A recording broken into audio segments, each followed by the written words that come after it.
కృష్ణా జిల్లా Mylavaram MLA Devineni ఉమాను arrest చేసేందుకు రంగం సిద్ధమైంది. గుల్లపూడిలోని ఆయన నివాసానికి పోలీసులు భారీ స్థాయిలో చేరుకుంటున్నారు. ఇక దీనికి సంబంధించిన పూర్తి సమాచారం అందించడానికి మా ప్రతినిధి రమేష్ ప్రస్తుతం టెలిఫోన్ సిద్ధంగా ఉన్నారు. రమేష్, చెప్పండి, ఉమా ఇంటికి పోలీసులు ఎందుకు వెళ్లారు, కారణాలేంటి? Thank you Madhav. నిన్న సాయంత్రం మైలవరం నియోజకవర్గం రెడ్డిగూడెంలో మంత్రికి అదేవిధంగా మంత్రి పాఠశాలకి టీడీపీ శాసనసభ్యుడు దేవినేని ఉమాకి మధ్య రచ్చబండ వద్ద జరిగిన ఘర్షణ నేపథ్యంలో మంత్రి కారు అద్దాలు ధ్వంసమయ్యాయి. ఈ నేపథ్యంలో ఈ రోజు ఉదయం ఉమాని అరెస్ట్ చేయడానికి భారీగా సుమారు 70 మంది పోలీసుల వరకు కూడా ప్రస్తుతం ఉమా ఇంటికి చేరుకున్నారు.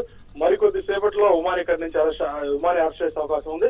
అయితే నిన్న మంత్రిపై జరిగిన దాడి సందర్భంగా మంత్రి కారాతాలు ధ్వంసం అవటం, అదేవిధంగా మంత్రి గాను దేవినేని ఉమాకి జరిగిన వాగ్యుత నేపథ్యంలో ఈ విషయాన్ని కాంగ్రెస్ నేతలు సీరియస్ తీసుకున్నారు. తనపై జరిగిన దాడి విషయాన్ని పార్థసారథి రాత్రి ముఖ్యమంత్రి దృష్టికి, అదేవిధంగా డీజీపీ దినేష్ రెడ్డి దృష్టికి తీసుకెళ్లి పోలీసుల వైఫల్యం కారణంగానే జరిగిందని చెప్పేసి ఫిర్యాదు చేయడం జరిగింది. ఈ నేపథ్యంలో ఈ రోజు ఉమా వ్యవహార శైలికి నిరసనగా జిల్లా వ్యాప్తంగా నిరసన కార్యక్రమాలు చేపట్టాలని చెప్పేసి కాంగ్రెస్ కార్యకర్తలు నిర్ణయించుకున్నారు. అదేవిధంగా మంత్రిపై దాడికి సంబంధించి ఉమాపై చర్యలు తీసుకోవాలని కూడా కాంగ్రెస్ నేతలు కూడా సీఎం కి ఫిర్యాదు చేసిన నేపథ్యంలో ఈ రోజు తెల్లవారుజామునే పోలీసులు ఉమా ఇంటికి చేరుకున్నారు. అయితే ప్రస్తుతం ఉమా ఇంట్లో నుంచి ఇంట్లోనే ఉండడం జరిగింది.